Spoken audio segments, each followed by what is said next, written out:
அனைவருக்கும் வணக்கம். இன்றைக்கி நம்ம பார்க்குறது இன்றைய காலை உணவு. முதல் உணவு கனி உணவு பப்பாளி. அரிசி கோதுமை இல்லாமல் இன்றைக்கி ஒரு சமையல் என்னன்னு பார்க்கலாம் வாங்க. பப்பாளி பழ துண்டுகள் அப்படியே வாயில் வச்சா கரையக்கூடிய அளவுக்கு அருமையான சுவையோடு இருக்கும். நேந்திரம்பழம் இது ஆவியில் வேக வச்சது. கொண்டைக்கடலை ஊற வச்சு வேக வச்சு தாளிச்சது. மரவள்ளிக்கிழங்கு வேக வச்சு தாளிச்சது. இதுதாங்க இன்றைக்கி காலை உணவு.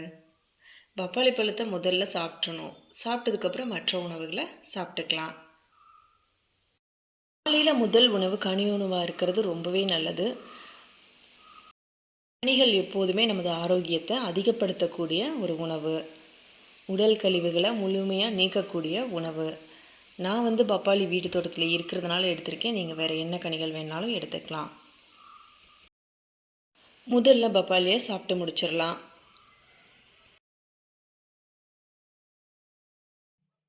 மனதுக்கும் உடலுக்கும் புத்துணர்ச்சி தரக்கூடியது கனி உணவு.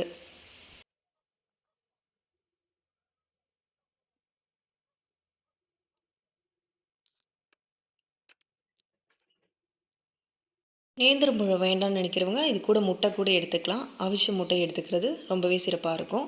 நாட்டுக்கோழி முட்டையாக இருந்தால் மிகச்சிறப்பாக இருக்கும். இந்த காலை உணவு உங்களுக்கும் பிடிச்சிருந்தா நீங்களும் கண்டிப்பாக முயற்சி பண்ணி பாருங்கள். ஆரோக்கியம் என்பது அனைவரின் வசமாகட்டும்.